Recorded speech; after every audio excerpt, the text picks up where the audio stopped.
8월 16일 예배를 시작하도록 하겠습니다. 기도하겠습니다. 아버지 하나님 감사드립니다. 오늘을 있게 하여 주시옵시고, 루터는 오늘과 그날만이 산다고 하였습니다. 우리도 오직 오늘만 살 수 있고 그날을 기다리는 삶을 살 수 있도록 주의 은혜 베풀어 주시옵소서. 세상은 여러 가지로 혼란스럽고 시끄럽고 또 환경적으로 또 국가 간의 여러 가지 갈등으로 참으로 어수선하옵나이다. 그러나 우리가 환경과 세상을 보는 것이 아니라 오직 우리 주님만 바라볼 수 있는 지혜를 주시옵시고 명철을 부어 주시옵소서.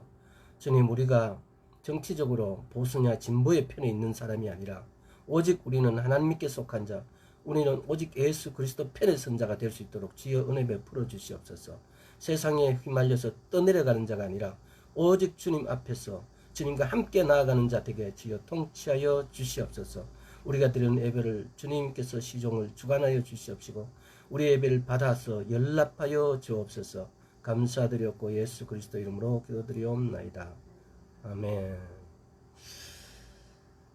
자, 지난 시간까지 이스라엘에 대해서 여러 시간 동안을 나눴습니다. 우리가 교제를 했는데 거기 특별히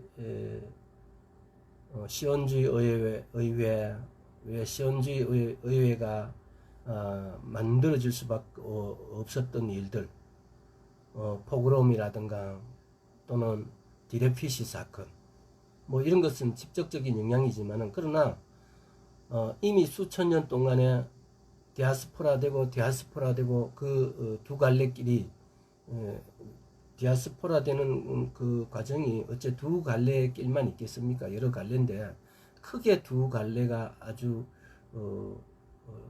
알리아하는 사람의 숫자가 많기 때문에 그래서 그걸 스파라딤과 아스케나즘 두 루트를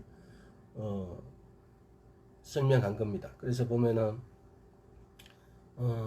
아스케나즘은 러시아 쪽으로 이렇게 해서 이스라엘로 다시 들어오는 거고, 스파라딘 같은 경우는 포르투갈로 해서 스페인, 뭐 이런 쪽으로 폴란드, 스페인 이쪽이겠죠. 뭐 이쪽으로 해서 이렇게 들어오는 걸 스파라딘이라 합니다. 그래서 그 사람들이 그렇게 디아스포라 될 때 그냥 이렇게 뭐 여행 삼아 떠도는 게 아니고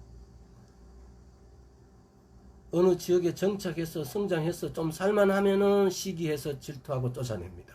왜? 이 유대인들이 그 근성이 악착같이 살아남으려고 경제적인 어떤 이익에 있어가지고 전혀 양보 없이 악착같이 벌처럼 일하고 개미처럼 일해서 벌어가지고 그 사회에 그 환경에서 어느 지역 어느 사회에 들어가든 간에 거기서 머지않아서 그 사람들이 주축 세력이 돼버리고 경제적 중심이 돼버리니까, 그러니까 그 원래 쉽게 말하면 본토백이라고 할 수 있는 사람들은 그 사람들 시기 질투할 수밖에 없고, 또 이렇게 해서 이스라엘은 쫓겨나다 보니까 그 사람들 더 믿을 수 없게 되어지고, 그러다 보니까 또 당연히 본토 사람이 봤을 때는 유대인들 이스라엘 사람들을 좋지 않게 볼 수 있는 어떤 이런 시야가 생길 수밖에 없는 이런 여러 가지 어떤 일들이 약 2000년 또는 2700년 동안 계속 일어난 겁니다. 이렇게 일어나니까 일어나는 시점에서 이제 도저히 참다가 시온주의 의회가 생겨서 그래서 시온주의 운동이 일어납니다. 전 세계적으로. 디레피시 사건 같은 이런 것은 직접적인 계기가 되지만은 그 전에 이미 아스케나즘이나 스파라딤의 어떤 알리아되는 과정을 보면은 충분히 괴로움을 겪었습니다. 그래서 모든 유대인들, 모든 이스라엘 사람들이 세계 모든 곳에서 우리도 나라가 있어야 되겠다는 것을 각성하게 되어지고, 그래서 힘을 모일 수밖에 없었던 상황이 만들어진 겁니다. 우리는 이런 걸 보면서 이런 것이 그냥 사람이 어떻게 했다라고 우리가 과연 그렇게 믿어야 될 것인지, 아니면은 하나님께서 일하심으로 우리가 봐야 될 것인지, 이것도 한번 깊이 생각해 봐야 됩니다. 왜? 우리가 이런 일을 보면서 하나님이 살아서 역사하심을 못 본다면은 히스토리라는 그 말을 너무 그냥 쉽게 자기 마음대로 해석하기 때문에 그렇습니다. 역사에서는 이스라엘 역사에는 하나님이 역사를 주관하신 분입니다. 역사를 주관한다는 의미를 생각해 보십시오. 역사를 주관한다는 것은 그 역사의 A, B, C를 다 통제하고 다 주도적으로 선도해서 그 역사를 만들어 가신다는 겁니다.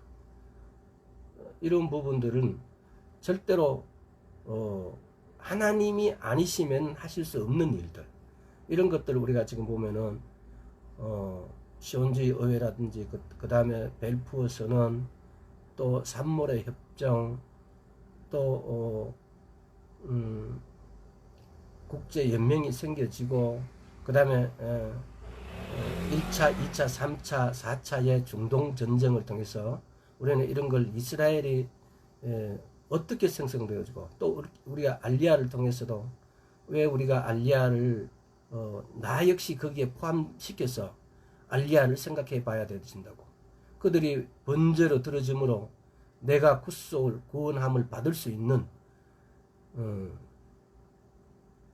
조건, 이유, 우리는 그렇기 때문에 이스라엘을 사랑해야만이 되어지고, 그래서 성경에서도 시편에서 122편 6절에서도 이스라엘 평화를 구하라.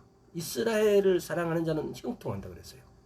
하나님께서는 이스라엘을 사랑하라 그러고 이스라엘을 평안을 구하라 그러는데, 오늘날 우리는 그 대체 신학에 의해서 내가 이스라엘이라고 하는 이런 관점에 딱 이렇게 대체돼 버리니까 이스라엘이 없어야 되는 거예요. 있으면 안 돼. 왜? 내가 이스라엘이기 때문에. 근데 우리는 이 대체 신학도 그래서 그게 대체 신학이구나라고 이런 관점에서 보면은 이거는 주제를 파악을 못한 거예요. 왜? 더 깊이 들어가야 된다. 어떻게? 그 대체 신학을 주도하는 세력이 누구냐? 사단이라는 겁니다. 왜 사단은 그렇게 했을까? 주님 오심을 방해하기 위해서. 주님이 이 땅에 쓰시는 것을, 또 우리가 하나님 편에 서는 것을 방해하기 위해서 사단은 교묘하게 그렇게 위장하고 기만해서 사단의 전술을 펼치고 있는 겁니다. 근데 우리는 그걸 너무 쉽게, 너무 단순하게 봐버리면은 대체 신학이란 사실을 알고도 사탄의 위장술을 인정하게 되어버립니다. 대체 신학을 알게 되어지면은 사탄의 위장술을 거부해야 됩니다. 사탄의 계획을 파쇄해야 됩니다. 이것이 우리가 해야 될 일이란 겁니다. 자, 오늘은 그래서 전쟁, 제1차 중동전쟁부터 한번 알아보겠습니다. 신명기 제1차 중동전쟁부터 한번 알아보도록 하겠습니다. 신명기 17장, 저 앞쪽에 신명기 17장.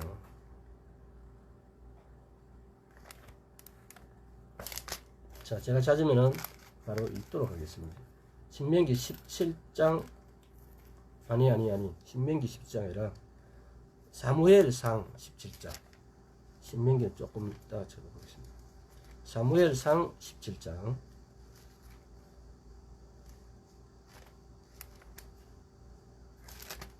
사무엘 17장 47절. 한번 45절부터 읽도록 하겠습니다. 자, 내가 찾은 걸로. 다윗이 블레셋 사람에게 이르되 너는 칼과 창과 단창으로 내게 오거니와 나는 만군의 여호와 이름 곧 네가 모욕하는 이스라엘 군대의 하나님의 이름으로 네게 가노라. 오늘 여호와께서 너를 내 손에 붙이시리니 내가 너를 쳐서 내 머리를 베고 블레셋 군대의 시체로 오늘날 공중의 새와 땅의 들짐승에게 주어 온 땅으로 이스라엘이 하나님이 계신 줄 알게 하겠고, 이스라엘에 하나님이 계신 줄 알게 하겠고, 또 여호와의 구원하심이 칼과 창에 있지 아니함을 이 무리로 알게 하리라. 전쟁은 여호와께 속한 것인지. 이 오늘 우리가 하는 키워드입니다. 그가 너희를 우리 손에 붙이시리라. 전쟁은 여호와께 속한 것인지.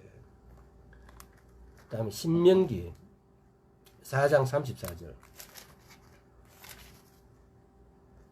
자, 제가 찾았으므로 어떤 신이 와서 시험과 이적과 기사와 전쟁과 강한 손과 편팔로 크게 두려운 일로 한 민족을 다른 민족에게서 인도하여 낸 일이 있느냐. 이는 다 너희 하나님 여호와께서 애굽에서 너희를 위하여 너희의 목전에서 행하신 일이라.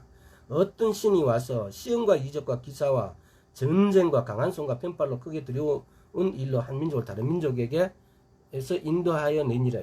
이게 지금 출애굽을 이렇게 말씀한 겁니다. 전쟁을 통해서, 이런 전쟁을 조금 전에 읽었던 사무엘상에도 전쟁은 누구에게 속했다고요? 여호와께 속했다고요. 우리는 누가 쳐들어와서 어떤 전쟁을 하는 것 같아도 전쟁은 여호와께 속하였다고요. 이 말에는 전쟁 한번 묵상을 한번 해보십시오. 전쟁이 여호와께 속했다는 게 무엇일까? 단지 전쟁을 있게 하고 없게 하는 데만 있을 것인가? 아니면 전쟁을 통해서 하나님이 심판할 자는 심판하고 상 줄 자는 상 준다는 말씀도 포함되어 있습니다. 그래서 하나님께서 어떤 민족적으로 국가적으로 죄를 지었을 때 그 전쟁을 통해서 벌줄 자와 상 준 자를 주님께서 그 모든 것이 주님 손아귀에 있다는 사실입니다. 이제 그 이외에 그러면은 사무엘하 22장 한 번 더 찾아보겠습니다.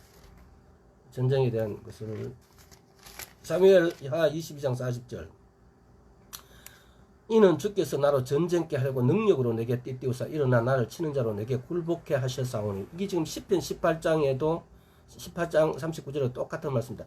이는 주께서 나로 전쟁케 하려고 능력으로 내게 띠띠우사 일어나 나를 치는 자로 내게 굴복케 하셨사오니. 시편 18장 39절 다시 한번 찾아보겠습니다. 똑같은 말씀인데 시편 18장 39절. 자, 대저 주께서 나로 전쟁케 하려고 능력으로 내게 띠띠우사 일어나 나를 치는 자로 내게 굴복케 하셨나이다. 주께서 나로 전쟁케 하시려고 능력으로 내게 띠를 띄우셨대요. 일어나 나를 치는 자로 내게 굴복케 하셨나이다. 전쟁은 하나님의 손아귀에 있기 때문에 하나님의 사람을 하나님께서 택하시고 그 사람을 통해서 그 사람에게 능력과 지혜를 부셔서 이기게 하신다고요. 그래서 우리가 만약에 우리 인생사의 모든 전쟁들, 우리 모든 사람들도 악한 귀신이 또 재물을 손대는 것들, 또 여러 가지로 자녀들에 대해서 여러 가지 어려움을 주는 이런 환경적으로 악하고 더러운 것들이 우리 주변에 우리 눈에는 보이지 않지만 있습니다. 그런데 우리는 이 전쟁에서 승리하기를 원한다면은 전쟁은 여호와께 속했다고요. 이 전쟁을 승리하려면 다윗이 하나님께서 다윗을 전쟁케 하려고 능력으로 띠를 띄우셨대요. 우리는 우리 삶에서에도 이런 전쟁이 이기려면은 하나님 내게 능력으로 떼띄워 주십시오라고 기도해야 됩니다. 또 앞으로 주님이 오실 일에도 사단이 방해하지 못하도록 사단의 세력을 제거하기 위해서, 파시하기 위해서 우리 기도로 하나님은 우리에게 기도할 수 있는 능력을 부어주셔서 우리가 사단을 파시하기를 원하시지 하나님이 파시하기를 원하지 않습니다. 우리 입으로 하나님 그 사단의 권능과 능력들을 파시하면은 주님께서는 그것을 이루시는 분입니다. 쉽게 표현을 하자면, 그래서 만약에 주님께서는 우리 입으로 그 사단을 파시하지 않으면 주님께서도 파시하지 않으십니다. 왜? 주님께서는 우리인데 그렇게 하기 위해서 우리를 왕이라 그러고 제사장이라 그러고 자녀라 그럽니다. 처음부터 우리인데 우리가 실제로 파쇄할 수 있는 능력이 힘이 없습니다. 그러나 우리가 그 힘과 그 파쇄하는 자신감과 믿음을 가지고 파쇄를 선포했을 때 그걸 이루신 분은 하나님이 있습니다.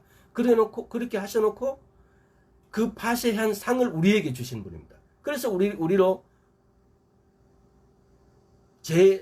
휴거를 해서 하나님과 같이 살게 하고 하나님 나라에서 왕이요 제사장이라고 하나님 우리에게 불러주시기 위해서요.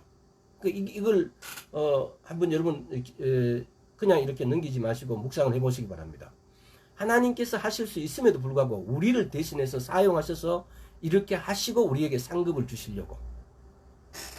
자, 오늘은 제1차 중동전쟁부터 한번 알아보겠습니다. 그래서 제1차 전쟁은 1948년 5월 14일이 원래 이스라엘이 독립합니다.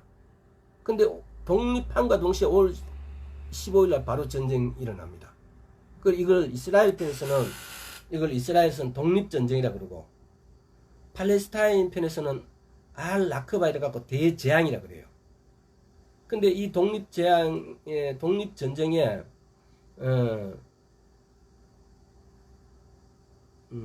1948년 5월 14일에 그 텔아비브에서 우리가 이제 독립을 선언할 때 벤구리온을 초대 수상으로 임명하고 뭐 12명의 강요가 이렇게 있습니다. 근데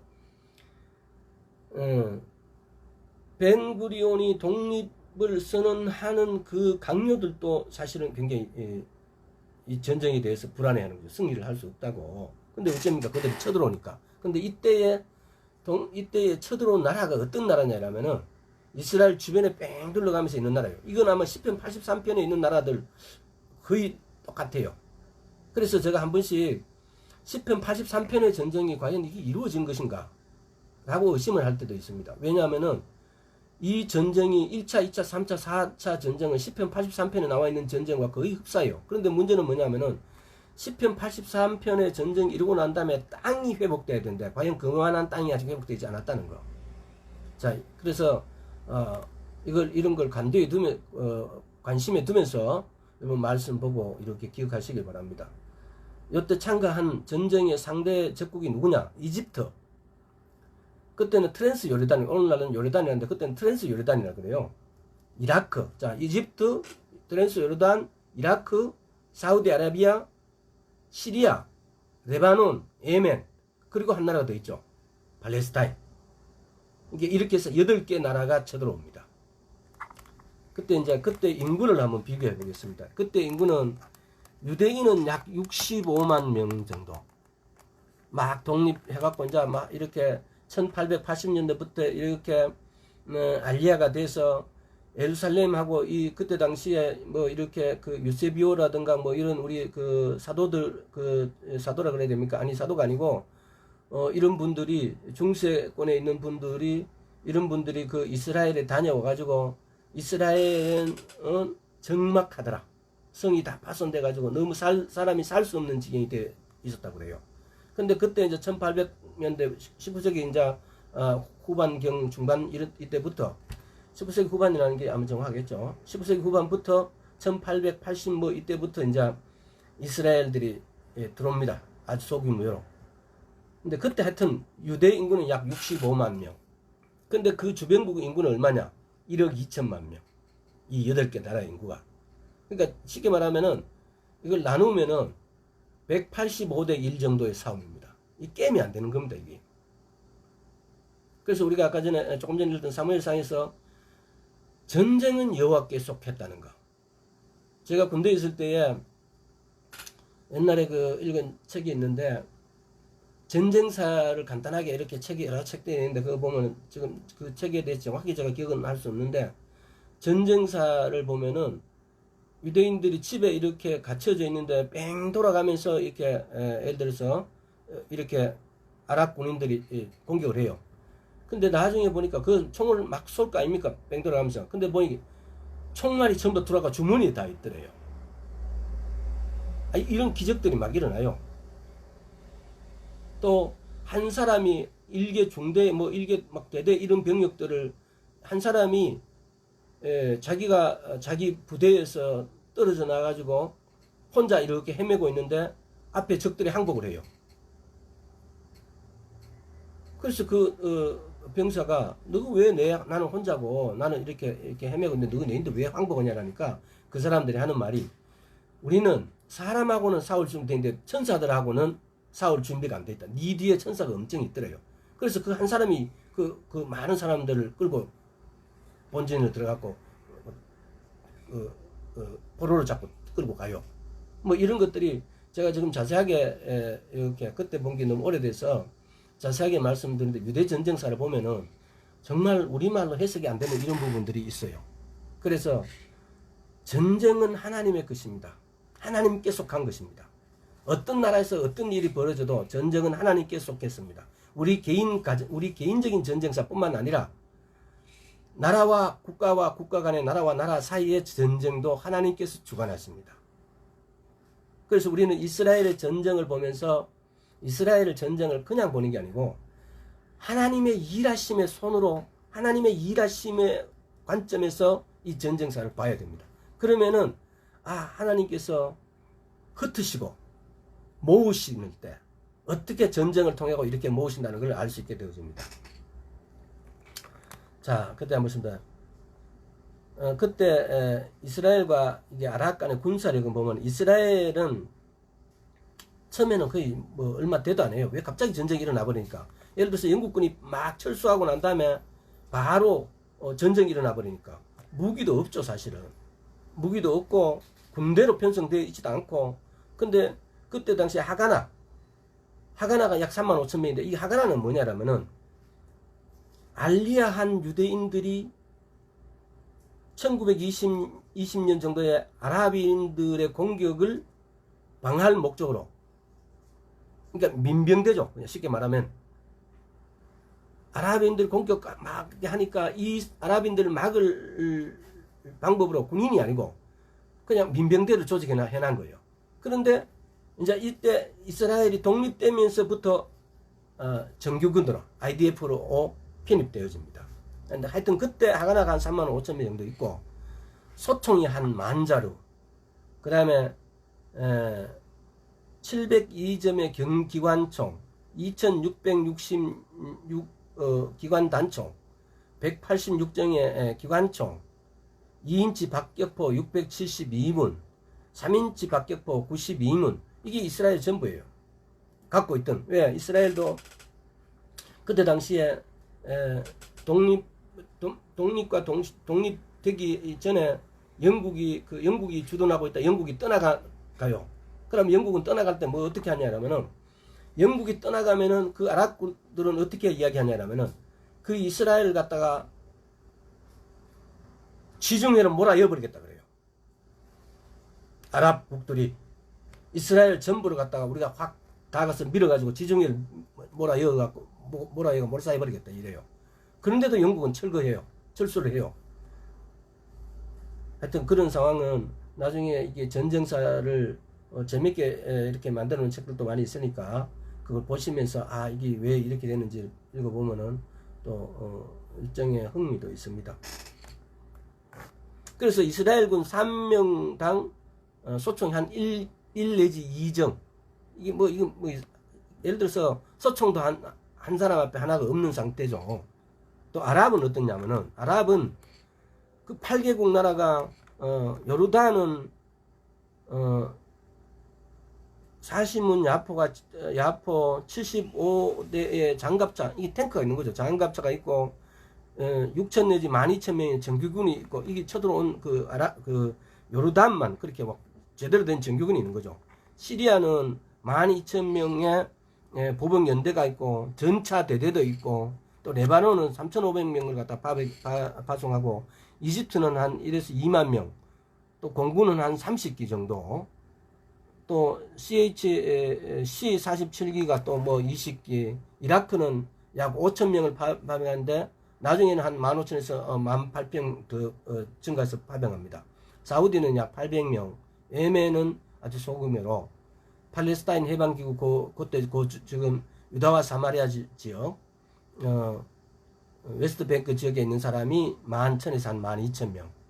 그러니까 이게 전체 다 합치면은 도대체 이스라엘하고는 무기를 보나 사람으로 보나 완전 이거는 잽이 안 되는 거죠. 근데 이런 상태에서 독립하자마자 이 8개의 국가들이, 7개 국가와 팔레스타인은 그때 지금도 그렇지만 국가적인 명칭으로 인정하지 않으니까 하여튼 이렇게 8개 세력이 침입합니다. 침공을 합니다. 근데 우리가 그래서 계속 지나가지 안 그러면 또 늦어버리니까. 자, 그래서 이때 가면 전쟁 양상을 이렇게 보면은, 전쟁 양상을 이게 지금 총 보면은 1948년 5월 14일에서 한 1949년 한 6, 7월까지 전쟁하는 기간하고 또 평화 협상하는 기간까지 끝나는 기간은 거의 1949년 한 7월 달 돼 가야 이제 완전히 끝나요. 유엔에 결의되고 이렇게 해서. 근데 요 기간을 한 3개 파트로 나눠가지고, 3개 섹션으로 나눠가지고, 우리 이렇게 한번 봅시다. 1948년 5월 14일에서 6월 10일까지. 요 때는 어떻게 됐냐. 전 세계 유대인 청년은, 약 9만 명이 됩니다. 유대인들은 들어옵니다. 이게 우리가 보면은 옛날에 이런 말이 있었죠. 이스라엘에 전쟁이 일어나면은 유대인들은 해외에 각각 이렇게 흩어져 있다 이스라엘로 들어갑니다. 세계 모든 국민들은 자기 나라에 전쟁이 일어나면은 외국에 있다가 외국에 머물고 절대 자기 나라로 들어가지 않습니다. 근데 유대인들은 전쟁 나면 자기 나라로 들어갑니다. 이때 유대인들 9만 명이 이스라엘로 들어갑니다. 근데 이 9만 명이 어떤 사람들이냐면은 이 사람들은 1차, 2차 대전을 겪은 군인들입니다. 그러니까 이 사람들이 들어감으로 인해 가지고 이스라엘의 최정예 부대 팔마가 이때부터 탄생하게 됩니다. 팔마 부대라면 이스라엘 군인의 최정예 부대인데, 이 9만 명이 이제 출신을 보면 영국 출신, 영국군 출신, 이 영국군 출신은 잉글리시 대대를 만들고, 또 러시아 출신은 소련 대대를 만들고, 또 나중에는 보면은 공군도 이렇게 창설되어집니다. 이제 이렇게 이 영국군 출신의 잉글리시 대대와 소련군 출신의 소련 대대가 이제 편성되어지는 겁니다. 근데 이때 이제 보통 이제 군인들이 이렇게 군인들을 이렇게 와서 훈련시키고 이렇게 하면은, 보통 군인들이 이렇게 편성해 가지고 훈련시켜서 전쟁에 나가려고 그러면은 최소 3개월에서 6개월 또 아니면 1년 정도 돼야만이 군인을 파견할 수가 있는데, 이 사람들은 들어오자마자 9만 명이 들어오자마자 일주일 만에 군대가 완전 사울 준비가 다 되는 군대가 편성되어져 버립니다.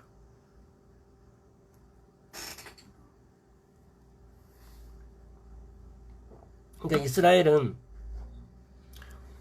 이렇게 되어지게 하는 것은, 여기서도 우리는 그냥 이렇게 전쟁이 났구나 이렇게 보지 마시고 하나님의 손길을 보시라는 겁니다. 우리가 이스라엘을 이야기하면서, 전쟁사를 이야기하면서, 모든 알리야를 이야기하면서 모든 것에서 우리는 뭘 봐야 되느냐? 하나님의 손길을.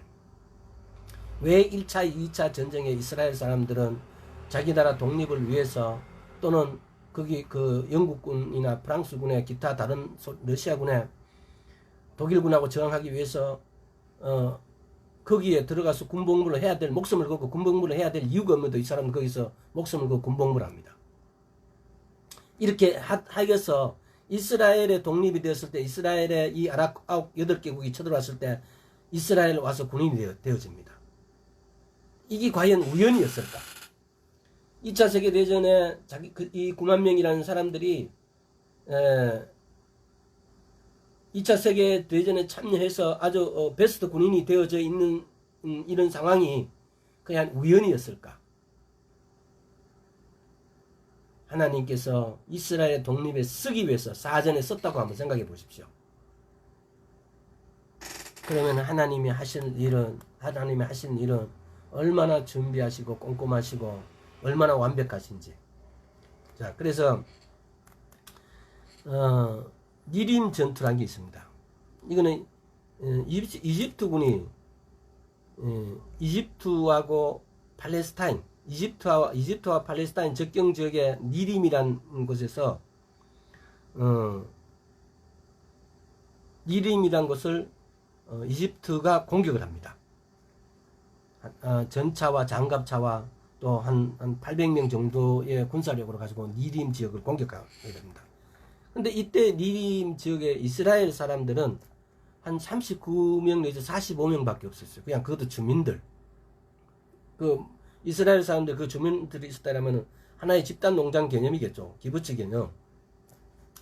근데 그 중에 여자도 한 12명이 포함되어 있고, 그 여자 중에는 할머니도 있고.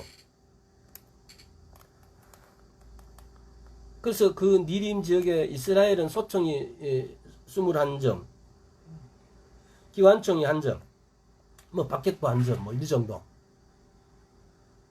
근데 약 800명에다가 장갑차라든가 4대의 전차라든가 이런 것들이 공격해 들어옵니다. 이집트 군대가. 근데 소총 21자루를 가지고 기관총 한 점 가지고 이걸 7일을 전투를 합니다. 근데 나중에 보니까 이 병력으로, 이 민간인으로 이스라엘의 사망자가 한 7명이고 이집트는 한 35명 사망자가 납니다.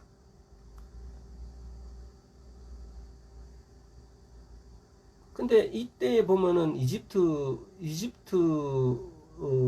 어떤 지휘관이라든가 병사들의 이 문제점,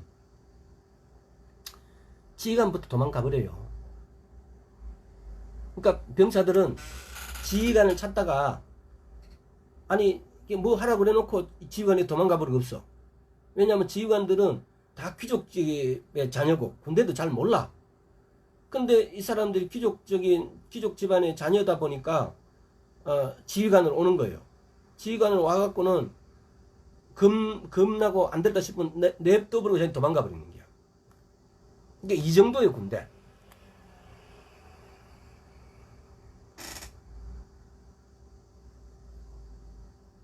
그래서 또 이 사람들 그때 상태가 뭐냐, 레반트 지역 아랍국, 레반트라는 게 뭡니까? 이슬람 세력이 이렇게 모여 사는 걸 레반트라고 합니다. 이 레반트의 아랍국들은 야간에는 잠을 자야지 야간에는 전쟁하는 게 아니라고, 이런 생각을 갖고 있어서, 이 야간에는 전쟁하는 것 아니라고, 그냥 전쟁하다가도 야간 되면 다 이제 그만하고 쉬고 집에 쉬자 이렇게 하는 정도의 이런 상황이에요. 그러니까 이게 우리 상식으로는, 우리는 이제 남북이 이렇게 분단되어 있어서 굉장히 늘 보면 다른 어떤 나라나 다른 민족에 비해서 우리는 굉장히 좀 이런 데 감각이 첨예합니다. 반응 속도가 빠릅니다. 경계심이 강합니다. 우리가 지금 보면 아주 민주적이고 아주 평화가 많아서 여러 가지 막 자유롭게 사는 것 같아도 사실은 이런 부분에 대해서 다른 민족, 다른 국가에 비해서는 굉장히 예민합니다. 그래서 이 레반트 지역에 있는 아랍인들은 저녁에는 전쟁하는 거 아니라고 이렇게 생각하는 부류였어요. 그러니까 이 사람들의 상태가 이러니까 이스라엘하고 이렇게 그야말로 니린 지역의 민간인들하고 싸울 때도 쉽게 말하면은 총을 쏠 때 우리 옛날에 그런 말 있잖아요. 6.25 때 보면은 총을 사람을 조준하고 쏘는 게 아니고 그냥 머리 받고 막 이렇게 쏘는 거죠. 그러면은 6.25 때도 이 통계가 나온 거 이렇게 보면은 거의 총 한 10만 발 정도의 한 사람이 부상이 있거나 사살 당하는 정도예요. 거의 총알을 가지고 정확하게 사살한다는 게 잘 없어요. 근데 우리나라도 그런데 이 사람들은 10만 발이 아니라 몇십만 발을 쏘도 한 사람 하나 못 맞출 거예요, 아마. 표적을 이렇게 보고 쏘는 게 아니고 그냥 막 갈기니까. 또 니림 전투가 있었다는 거. 그 다음에 또 예루살렘 공방전은, 예루살렘은 보면은 요르단이 약 1만 2천 군인, 4개 보병, 기계와 연대, 40의 야포, 75대의 장갑차를 가지고 예루살렘을 갖다가 이때 예루살렘에 한 10만 명 정도가 살았다고 합니다. 이 예루살렘을 공격합니다. 이 요르단이, 트랜스 요르단이 이스라엘의 저항조직 스테른이라고 있는데, 이 저항조직 스테른이 약 20일 방을 합니다. 이때에. 이스라엘은 군대가 예를 들어서 예루살렘을 들어가기 위해서는 도로가 한 5km 정도가 새로 뚫어야만이 이렇게 야포라든가 이런 게 들어갈 수가 있고, 또 뭐 이렇게 차량이라든가 이런 것들이 이렇게 전차가 이렇게 들어갈 수 있는데, 이 5km의 도로가, 그때 당시에는 예루살렘에 이렇게 나온 도로가 없어서 이 도로를 뚫으면서 들어가요. 안 그러면은 약 10만 명의 이스라엘 사람들이 몰살당할 위기에 처해 있으니까. 그래서 이스라엘은 병력들은 그야말로 한쪽에 손을 들고 한쪽에 이 도로를 냅니다. 그러면서 이 5km 정도를 뚫어 나가면서 전쟁을 합니다. 그러니까 5km를 뚫으러 갈 때 이 기계가 무거우니까 못 들어가니까 그때 당시에나 지금이나 그 사람들은 노새를 많이 이용하잖아요. 노새에다가 기관 뭐 이렇게 전차 같은 걸 분해해 가지고 노새에다 싣고 가는 거죠. 야, 얼마나 열악한 어떤 이런 전쟁을 했는가. 요즘은 예를 들어서 전차라든가 또는 탱크 같은 것이 그 어떤 거는 보면은 제가 이름은 정확하게 모르겠는데 앞에 불도저들이 사용하는 그게 이렇게 붙어 있어요. 그래서 그것들이 그 전차가 가면서 불도저로 바로 길을 밀어갖고 길을 만들어 버려요. 야산이든 어쨌든 간에. 그럼 뭐 그렇게 뭐 길 만드는데 군인들이 길 만드는 거 별로 어렵지 않아요. 군인들이 또 저 강을 건너는 거 그 뭐라 그럽니까 그걸 뭐라 그러죠. 하여튼 그 훈련해요. 보면은 한 번씩 그 유튜브 같은 데도 나와요. 그냥 그 자체가 트럭에 이렇게 실려 있어갖고 그냥 이렇게 물에 이렇게 쭉 이렇게 띄우면은 그냥 길이 툭툭 몇 개 연결해 보면 그냥 그게 다리가 돼버려요. 그래서 하여튼 이때는 이스라엘에 이렇게 어렵게 해서 예루살렘을 들어갑니다. 근데 예루살렘을 가니까 들어가서 한 20일 동안을 그 예루살렘 자체 방어 조직이겠죠. 스테린이라는 이 자체 방위 조직이 한 20일 동안을 방어를 합니다. 정말 그러니까 이렇게 하는 것이 우리가 봐야 되는 게 뭐냐 하면은 그 열악한 조건에서 이렇게 방어하는 것은 왜 이스라엘은 앞날이 없어요. 거기서 죽으면 끝이에요. 근데 그 아랍국들은 좀 그렇지 않죠. 왜 자기 목숨을 더 두려워하고 겁을 내는 거죠. 왜 싸워야 될 어떤 정당한 목적이 사실은 없는 거예요. 그러니까 이 아랍국들이 왜 이스라엘을 이렇게 공격하고 전쟁을 하려고 이렇게 하냐면은 이런 걸 우리는 보면 단지 저 사람들이 이스라엘하고 무슨 원수가 적기 때문에 이게 아니고 영적으로 사단이 저들을 시켜요. 지금도 마찬가지예요. 지금도 이란, 이라크, 뭐 불과 얼마 전까지 하더라도 이집트 이런 데서 보면은 이스라엘을 없애버려야 된다고. 그러니까 학교에서도 막 이렇게 가르쳐요. 쟤네들은 없어져야 될 민족이라고. 그러니까 성경에 있는 그대로 시편 83편에 그런 구절이 있어요. 쟤들을 없애죠. 시편 83편 한번 찾아볼까요? 자, 시편 83편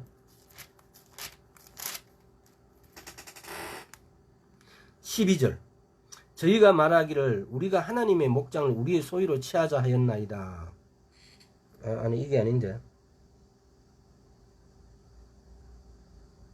4절 83, 4절 3, 4절. 저희가 주의 백성을 치려하여 관계를 꾀하며 주의 숨긴 자를 치려고 서로 언언하여 말하기를 가서 저희를 끊어 다시 나라가 되지 못하게 하여 이스라엘 이름으로 다시는 기억되지 못하게 하지 않아이다. 지금 얼마 전에도 보면 이란 대통령 아미드네자드가 얘가 유엔 연설에서 이런 말을 했어요. 이스라엘은 없애버리겠다고. 없어져야 될 나라라고. 나중에 그 아미드네자드 지금 대통령 이전에 했던 아미드네자드라는 대통령이 유엔에서 연설할 때 이런 말을 했어요. 그래서 이 말씀이 성취되었다라고 그때 막 이런 말씀 하신 분이 있었어요. 그때 이때 당시에 러시아는 사실은 이스라엘을 도웁니다. 러시아가 이스라엘을 어떻게 도우느냐? 체코슬로바키아를 야 너네들 무기 만들어 갖고 이스라엘 줘 이렇게 해서 체코슬로바키아를 근데 이야기를 해가지고 체코슬로바키아가 이런 무기들을 갖다가 좋은 무기들 신식 무기를 이스라엘에 줍니다.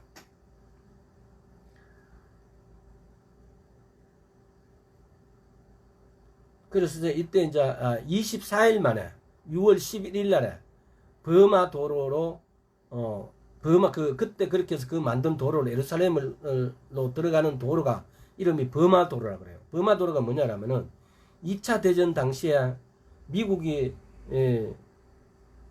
전멸 직전에 중국군을 위해 가지고 미얀마 산악지대에 건설한 도로예요. 2차 세계전 당시에. 그러니까 이걸 그대로 이름을 따와서 예루살렘으로 들어가는 5km 도로 이름을 버마 도로로 이름 붙여놓은 거죠. 우리 이런 거는 뭐 역사성에서 이렇게 지면을 가지고 온 거니까. 자, 다음에 이제 두 번째 섹션 들어가면 1948년 7월 8일에서 7월 18일까지. 이때는 또 이집트가 이 보면 이집트가 상태가 어떠냐라면은요, 포탄을 제대로 쏘지를 못하는 거예요. 장전을 제대로 못해요. 재장전이 불가능해요. 이게 뭐 병사가 훈련이 전혀 안 돼 있는 상태죠. 또 이게 전차가 있으면은 적이 있는지 없는지를 같으면 그 전차의 그 위에 뚜껑 있잖아요. 그게 해치라 그러는데 그걸 열고 이렇게 많은 경우로 적이 있는지 없는지, 그때 당시에 전차는 오늘날 같이 성능이 좋은 건 아니니까 이렇게 봐야 되는데, 이 해치를 열고 오면 총 쏘갖고 자기가 총 맞아가 이 해치를 열고 못 나와. 겁나서 그 안에서 이렇게 살피는 게, 이 정도로 완전 군대가 개판이 군대죠. 전투 의지가 거의 뭐 제로인 거죠.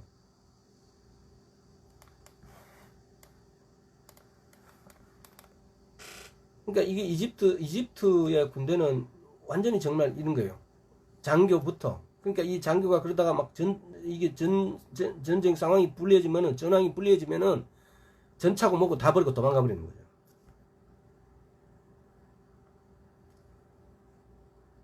또 이때 공군도 이게 막 훈련이 전혀 안 돼 있으니까, 유대인 공군, 예를 들어 장교가 딱 보니까 공군 그 이집트 그 비행기가 오는데, 공군이 비행기가 오는 걸 보고 병사들한테 뭐라고 하냐, 가만히 있으라 그래요. 왜? 저거 보니 비행기 조종하는 조종사를 보니까 비행기를 조종을 못한다 이거예요. 샥 하강해갖고 하강하면서 막 이렇게 총 다다다다 쏘고 이렇게 쫙 올라가야 되는데, 상승을 해야 되는데 쟤는 상승할 줄 모른다 이거예요.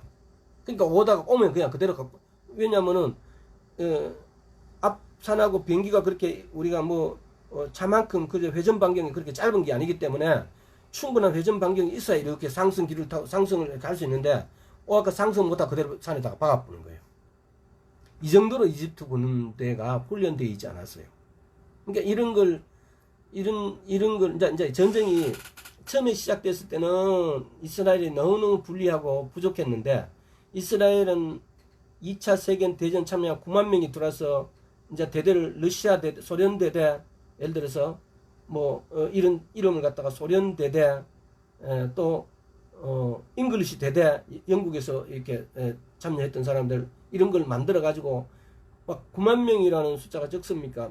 갑자기 9만 명의 병사가 생겼다고 생각해 보세요. 또 이제 그 와중에 이제 또 소련은 또 체코슬로바키아를 통해 가지고 무기 지원하고 막 이렇게 하니까, 또 미국도 이제 무기를 지원하기 시작해요. 이제 이런 상황이 뭐냐면, 이게 지금 제가 한꺼번에 드리니까 이걸 여러분들이 이해하기가 참 어려운데, 이때 국제적 상황을 봐야 돼요. 왜 국제적 상황이냐? 그 전까지는 영국, 프랑스나 이런 사람들이 세계 강대국이었어요.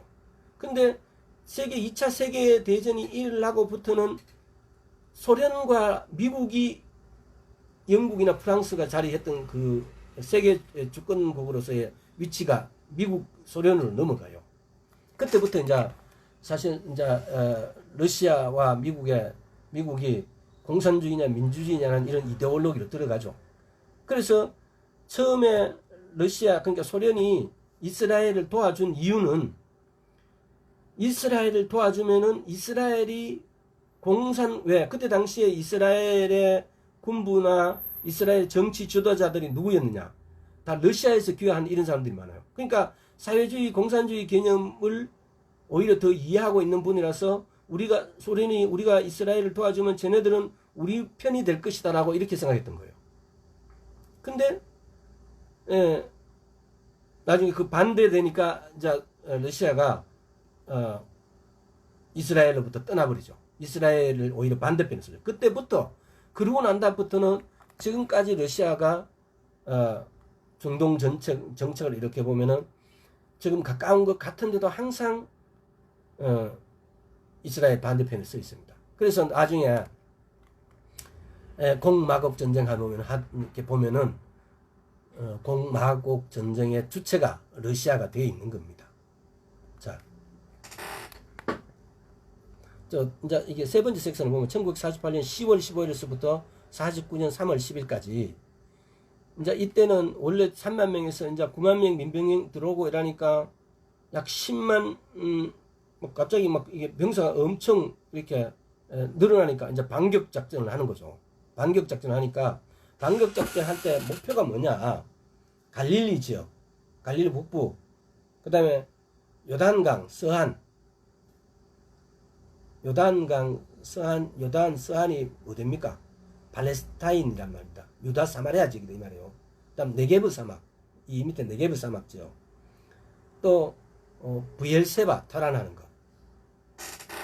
그래서 이때는 이제 이미 이제 프랑스에서도 루노 R35라는 R35를 갖다가 뭐 이렇게 한 10대를 지원해주고 또 82대 장갑차 대대가 또 장설되어지고 미국 해리 트루만 대통령은 탱크나 전투기를 지원해주고 또 소련의 스탈린도 체코에 압력해갖고 신무기를 주라고.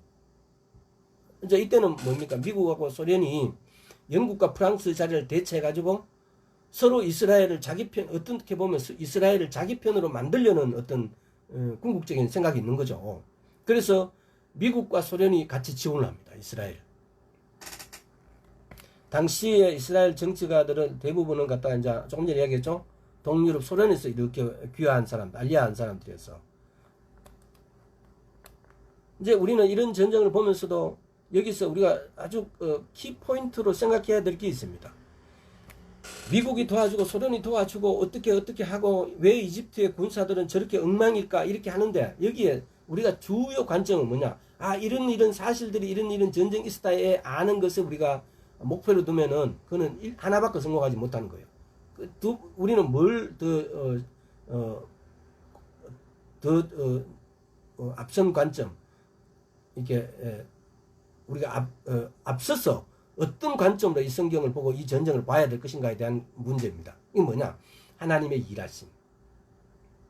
전쟁은 하나님의 주관하심. 아까 전에 사무엘상 17장에서 전쟁은 하나님께 속했다는 거. 전쟁을 주관하신 분은 하나님이시라는 거.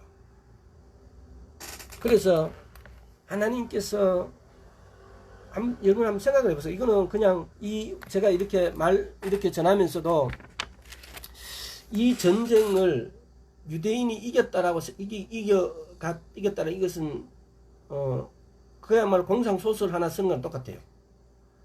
인구 65만 밖에 안 되고 저쪽에는 1억 2천만이고 185대 1이고 무기도 거의 없어요. 총도 한 사람 앞에 하나 가는 게 아니고 소총도. 그 당시에 소총 해봐야 요즘 뭐 예를 들어서 뭐 M16보다 요즘 더 좋은 소총이죠.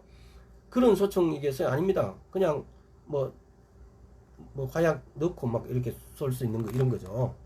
근데 이런 상태. 그래서 이걸 전쟁을 이렇게 한번 비교해 볼게요. 이스라엘은 사실 이때 이스라엘의 최종 병기라고 하면은 절박함. 지면 끝이다. 근데 그보다도 가장 이스라엘의 최종 병기는 뭐였겠어요? 하나님. 우리의 무기는 하나님인 거예요. 근데 아랍은 어떻게 했겠어요? 아랍은 뭐 이게 이제 이 사람들이 이게 우리나라도 비슷하지만 중국 뭐 이렇게 보면 아랍 이 사람도 거의 어떻게 하냐면은 전쟁을 막 보면 나중에 보면 그래요. 2차, 3차 전쟁 이럴 때도 막 그래요. 막 허위로 보고를 해요. 아랍끼리 여러 나라가 이렇게 막 우리 치러 가자 해놓고 나중에 보면은 2차, 3차, 4차 이런 중동 전쟁 할 때도 보면은 다 자기들 공항이 그 이집트 같은 경우 자기 공항 안에 있는 비행기고 뭐고 다 폭파되고 없는데 요르단에 대한 우리는 지금 전쟁이 이기고 있다고 이렇게 뉴스를 내보내요. 거짓말 하는 거죠. 그래갖고 요르단이 참여 안 할 낀데 이기고 있다니까 또 참여해요. 막 이렇게 이런 기만수를 막 써요. 그러니까 이때의 아랍 군인들은 전쟁을 하기 위해서 작전을 짜고 앞에 있는 지형지물을 파악하고 이럴 시간이 없어요. 보고한다고. 이게 잘못된 군대죠. 여러분 중에서 군대 안 갔다 오신 분들은 이야기 조금 그러겠지만은 군대 갔다 오신 분들을 보면은 군대는 보고가 철두철미해야 돼요. 근데 보고가 철두철미하는데 그 보고보다도 더 철두철미한 것은 경계예요. 그래서 메가드 장군이 그랬는지 옛날에 보면 그런 말이 있어요. 경계 뭐 하는 군인은 용서할 수 있다. 경계 실패한 군인은 용서할 수 없더라고요. 그 지금은 오래돼서 기억이 안 나는데, 그래서 경계가 그만큼 중요해요. 보고서보다도 경계가 더 중요하다고요. 경계가 뭡니까? 적진을 이렇게 앞에 살펴가지고 저기 있는지 없는지, 아니면 공격할 것인지 말 것인지, 저게 어느 지역에 몇 명 정도 있는지, 어떤 무기를 가지고 있고 우리는 어떻게 대응해야 될 것인지, 이런 걸 파악하는 거예요. 경계하는 거예요. 쉽게 말하면은 보초 서는 거죠. 보초 서는 거. 파수하는 거예요. 또 이스라엘은 전쟁이 진행되어지면서 점점 강해져요. 근데 아랍 진영은 불력 포함이 생겨요. 왜? 요르단, 트랜스 요르단 압둘라 국왕이 전쟁 발발과 하면서 동시에 서한에 진주예요. 서한 지구. 그래서 예루살렘을 점령하고 막 이렇게 서한 지구에다가 요르단 국왕이 막 압둘라 국왕이 이렇게 자기들 땅을 따물라니까 다른 나라 봤을 때는 저 압둘라가 예루살렘 서한 지역을 차지해가지고 저것만 차지해버리면 우리는 뭐가 되냐? 왜? 이스라엘 같은 경우는 그 서한 지구나 이런 데 빼버리면 전부 다 사막이고 뭐 별 볼 일 없는 땅이잖아요. 그러니까 제일 핵심적인 지역을 요르단이 압둘라 국왕의 자리를 또 그 처음부터 그것만 딱 장하고 있으니까, 그럼 다른 나라들은 우리는 괜히 전쟁만 하고 우리는 뭐 아무것도 아니잖아요. 그러니까 뭐냐면은 떡에 더 관심이 있는 거죠. 국물에. 뭐 이 전쟁 이기고 이게 없이 어떻게 이 전쟁 우리가 이렇게 인구수가 많고 우리가 여러 나라니까 우리가 이기면은 서로 공지사에서 내가 이렇게 싸워 이겼으니까 이건 내가 이렇게 열심히 싸워 때려서 땅 따먹게 하는 거죠. 내가 더 많은 대가를 바라기 위해서. 근데 거기에 이제 눈이 멀어버리니까. 그러니까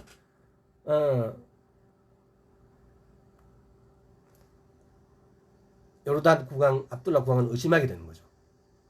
그러니까 요르단은 견제하는 거죠. 그러니까 분열해지고, 또 분열해지니까 어딘가 당연히 패전이 오는 거죠. 이스라엘은 점점 강해지는데 반대 적들은 막 분열하고 패전하고 이런 걸 갖고, 과연 이것도 이렇게 되어지는 것도 이 과연 자기들이 그래서 그럴까? 욕심이 들어가게 하고 그걸 분열시키게 하시는 것은 하나님이시라고요. 전쟁은 여호와께 속하져 있는데 하나님께서 작업을 하신 거죠. 그래서 전쟁의 결과를 보면은 1947년 11월 29일 제2차 유엔 안보리에서 안보리총회에서 분할화를 결정합니다. 근데 이게 이때의 분할화를 결정할 때 팔레스타인 땅의 56%가 겨우 팔레스타인 지금 그러니까 팔레스타인 땅 유다 사마리아 지역 웨스트 뱅크 지역 이 지역의 56%가 유대인권인데 전쟁의 결과적으로 80% 정도를 유대인이 차지게 돼요. 유대인이 승리를 했으니까. 그래서 오늘날 여러분들이 아마 유튜브나 이런 데 가서 이렇게 보세요. 그러면은 유대 지도가 이렇게 나와요. 예를 들어서 1차 전쟁, 2차 전쟁, 3차 전쟁, 4차 전쟁 오늘날까지 이렇게 유대 지도가 이렇게 나오는데, 유대 지도에서 예를 들어서 1차 전쟁이 1차 중동정전 끝나고 난 다음에 예루살렘, 2차 하고 난 다음에 어떤 이스라엘, 이렇게 3차 이렇게 나면 그 3차 전쟁이 끝나고 난 다음에 예루살렘은 회복돼요. 이때까지는 예루살렘이 회복되지 않는데 약 80% 정도를 갖다가 이스라엘 땅이었어. 이스라엘 사람들은 그러잖아요. 계약을 하고 이렇게 동맹 계약을 하고 협상을 할 때도 한 번에 100% 다 안 와도 된다. 그래서 아주 막 이렇게 처음은 10%부터 시작해갖고 차근차근 모아가면 된다 이거죠. 이런 계획안을 가지고 걔네들은 협상을 해요. 우리는 보면은 협상할 때 처음부터 이게 아니면 아니라고 딱 해서 우리 선을 먼저 그어버려가지고 막 그 이상이 아니면 그것도 아니면은 절대 협상이 안 된다 이런 식으로 우리는 하잖아요. 근데 이스라엘 땅은 협상은 나중에 그걸 지금 그걸 예쁜 말이 있는데 그 예쁜 말이 생각이 안 납니다. 그렇게 협상할 때 그 사람들은 우리처럼 그렇게 한 번에 다 먹으려고 하지 않아요. 진짜 한 단계 스텝 바이 스텝으로 한 단계 이렇게 하려고 해요. 그래서 이제 전쟁 경화는 이집트는 가자 지구를, 요르단은 서한 지구, 이때 서한 지구라는 것이 아까 웨스트 뱅크, 유다 사마리아 지구, 이게 1967년에 6.1 전쟁을 해서 회복되어집니다. 근데 이때에 이제 약 90만 명 정도의 팔레스타인 난민이 발생되어집니다. 근데 우리는 이것도 생각해 봐야 돼요. 90만 명의 팔레스타인 난민이 발생되어지면은 예를 들어서 이스라엘은 지금 보면은 이란, 이라크, 시리아, 지금 시리아가 막 이렇게 흩어지고 이렇게 난민되면 이스라엘의 군의관들이 가서 그 난민들을 막 치료해주고 막 그래요. 근데 이때에 중동은 저가 팔레스타인을 위해서 전쟁을 해오면서도 그 난민 90만 원에 대해서는 전부 모른 척 해버려요. 이 난민들이 갈 데가 없어요. 만약에 이 사람들이 정말 그 나라와 백성들을 사랑했더라면은 당연히 그 난민들을 받아줘야 돼요. 근데 난민 한 명도 안 받아줘요. 그러니까 이게 뭐냐면 지금 아랍 지역에 있는 사람들의 그 모순되고 위선되고 쟤네들이 실상 원하는 게 뭔지 정말 모순돼요. 하여튼 이런 것들을 보면 전쟁사를 통해서 보면 저 사람들은 전쟁을 하면서도 자기 먹을 것, 자기가 차지할 걸 욕심에 하는 거지 정말 저 사람들, 팔레스타인 사람들을 위해서 하는 게 아니다. 왜? 그 사람들은 팔레스타인 사람들 자기들 전부 다 자기 혈족들이에요. 사실은 아랍인들이니까. 근데도 그것은 생각하지 않아요. 난민 90만 명이 발생했는데 이걸 너가 우리나라에 어디 와서 살아라. 너가 내 받아줄게. 우리나라 들어와. 이렇게 하지 않아요. 이게 난민들이 발생되죠. 그래서 이 사람들이 지금 오늘날 팔레스타인에 남아있는 거예요.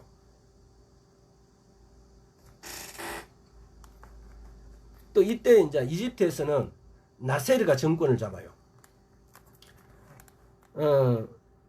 나세르가 정권 잡으면서 약간 부패한 파루크 국왕 왕조가 무너지는 거죠. 이 나세르가 정권을 잡으면서 나세르가 이제 2차, 3차 중동전과 또 이게 연관이 있어요. 나세르가. 자, 그래서 1차 전쟁은 이 정도로 하고 1차 전쟁이 이렇게 충분한 설명과 많은 이렇게 자세한 것을 더 못해서 조금 그렇긴 하지만은 1차 전쟁은 이 정도로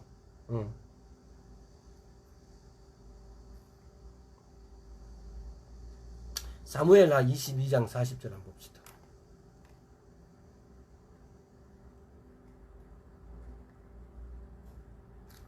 사무엘하 22장